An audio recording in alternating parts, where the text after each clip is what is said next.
Mungkin ada yang mau menyampaikan pandangan atau pertanyaan, saya persilakan.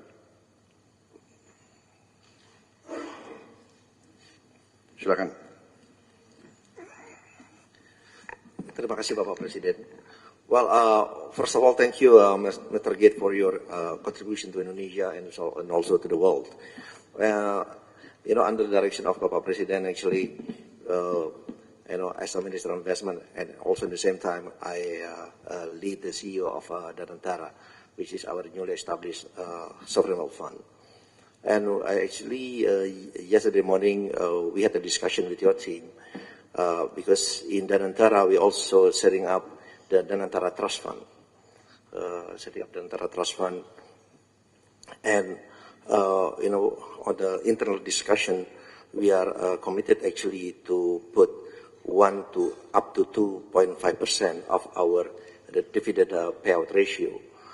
So if you look at the number, actually, every year in the Danantara Trust Fund, we are going to put every year at least $100 million.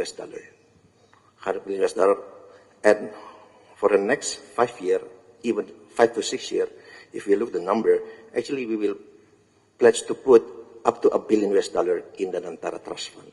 So there's a potential collaboration with Gates Foundation also, because we are looking also in the same line of industries such as education, health, sanitation, and poverty alleviation. So again, there's potential collaboration, and we look forward get your feedback also on this. Thank you. And ladies and gentlemen, I'm working with Pak Rosan basically because every year I have a 1 billion rolling over grant for all institutions, and most of them come from the Gates Foundation, like Global Fund, and that is where I learned that in developed country, the philanthropy funding average is 2% of. So the potential in Indonesia with 1.5 trillion GDP is $30 billion per annum. However, many Indonesians would like to give, but the money is not to Indonesia, but through other countries. Because during COVID, I received a lot of grant from Pak Mokhtar, Sinarwijaya, from Tanoto Foundation, but through other countries. The reason is because we don't have a trusted entities, because trust cannot be forced. It has to be earned. So that's why I talked with Pak Rosan, maybe we can establish, copying what Temasek Trust has, creating a Danantara Trust. And I wish, Pak Bill, you can sit at the board with Pak Ray Dalio, your friends, because Pak Ray Dalio and Bill Gates also sit at the board of Chinese philanthropic education. Pak Rosan have the ample of money as a catalytic functions, and I believe all of our friends here can contribute also, and you can also help to contribute. And Pak Gates have a systematic management that can help us earning the trust for these people so they can start giving the money to us. Thank you.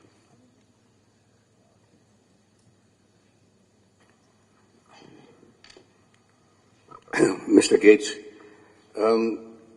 would it be possible to talk about non-health issues today? Certainly. Thank you. My understanding is that you're very interested and you've invested a lot of money in renewable energy. I've had several meetings with one of your partners, Edward Jung, who is one of your partners, I believe still is one of your partners. So I'd like to know your thoughts about nuclear energy. SMRs, I understand you're in fact investing in Wyoming and nuclear energy, SMRs. You may know that our government is going to embark on a very ambitious nuclear power generation program. The second thing is on nature-based solutions. I'm very much into nature-based solutions and environmental issues. Reforestation, basically, is my passion. Wildlife, and through wildlife, reforestation and restore habitats for wildlife. So I'd like to know what you wanted to do and where you're going with your nuclear and your views on nature-based solutions. Thank you. Yeah, so, as I started doing the foundation work, it became clear to me that we need low-cost electricity to help countries develop. But I also started to be educated about climate change and, understanding that, we have to reduce emissions eventually to zero. And so I talked to my friends about, okay, can we make nuclear energy cheap? So I started a company in 2006 that's called TerraPower to make what's called a fourth generation reactor. Today's reactors are water cooled and they have a lot of pressure in the reactor. And so they're a bit complicated. So often the cost can be very high. And so I thought it's very hard to start a new design, but that would be a huge benefit. And so now it's taken longer than we expected. We started out as being a joint venture in China, and then the U.S. government decided they didn't like us working in China. And so we had to change, and actually now, as you said, we're building our first reactor in the United States.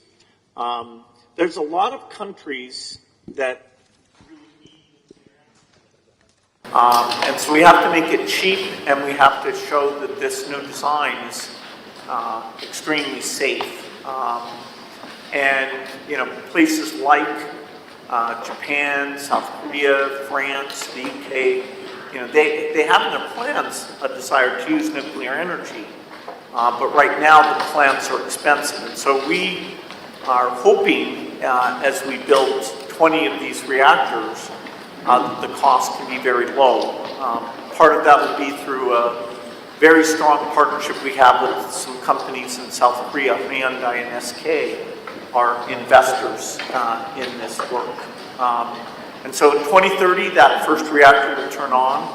And so during that decade, we would hope to build over 30 gigawatts. And the question that I asked on Monday, which now I'm going to address to you, is there any way that we could actually collaborate more and give more? Because I would like to actually knock on doors.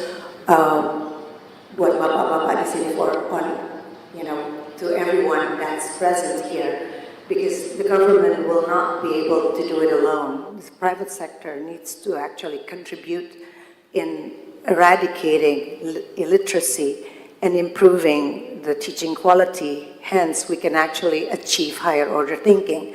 Unfortunately, that is the biggest hurdle that we experience in finding new talent in employment. And I heard Bapak Presiden had pushed for the AI learning and everything. Unfortunately, we don't have the infrastructure in terms of the brain capacity to even think properly to create simple tasks. So I wonder if we could actually use your co-pilot to be deployed to around Indonesia using the hands of CSRs, because there's no way we can do this alone. No way one party can do it alone. Using the tools of everybody's CSRs, as you said, nobody trusts to give money to people they don't know, like Pak Budi had said, and I completely agree with that. So if they know everyone that sits here and actually working for the same cause and the same vision, the basic need that we need is to help our teachers, teaching faculties all over Indonesia, from maybe -10 to become -5, -5 to become 0, and hopefully the more elite education could become more global standard. So it's a very big question, but that's basically the essence. Thank you. Yeah, so, obviously I think, if you've got two things that help the future of your country, that health and education, would go together. The healthier the kids are, less stunting, malnutrition, the more they can be educated, and then of course the more they're educated, then their economic output allows the government to put more into health, and you get this virtuous cycle.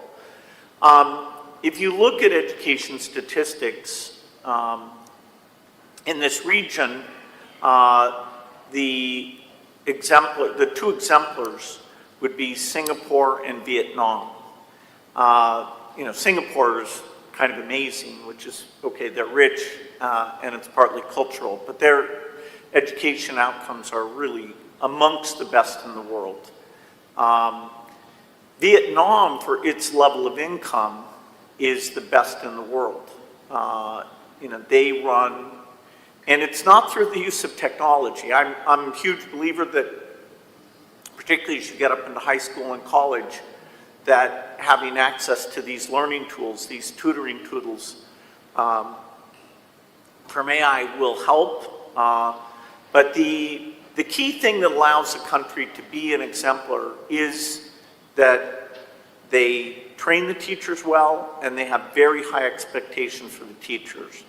In some countries, the teachers are so politically strong that asking them to do this, what's called structured pedagogy, sometimes doesn't work well. Our education work is a very small part of the foundation, only about 4%, and most of it's in the US, but we have some partners in India. Ashish Dewan, who's actually a board member of the Gates Foundation. And India's a good story because 5 years ago I would have said to you, India is not very serious about education because the measurements, they weren't paying attention. But really in the last 5 years, they're adopting new practices, including structured pedagogy. They're seeing very good improvement from quite a low level. But they're willing to look at the bad statistics and say, oh no. And they have a lot of interstate competition, whereas one state's doing something well, the other states are like, oh no, we have to catch up. So I think they're, even regionally, there's a lot that can be learned.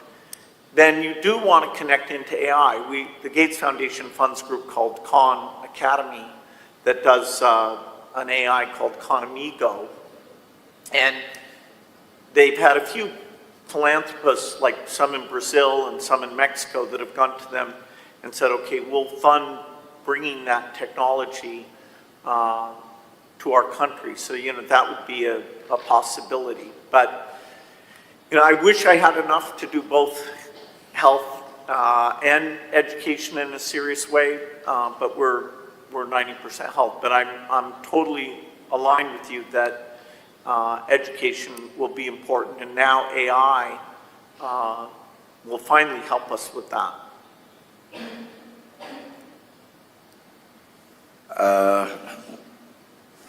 I think because of the time and Mr. Gates' very tight schedule, he has to fly to New York, so I apologize if I cannot give the opportunity to all of you, but at least we have heard the vision of Mr. Bill Gates, and Mr. Bill Gates promised also to sponsor very important events in Bali. First is about malaria, and the second is cervical cancer. Two important international conferences. Most of the important stakeholders around Asia Pacific will be there, and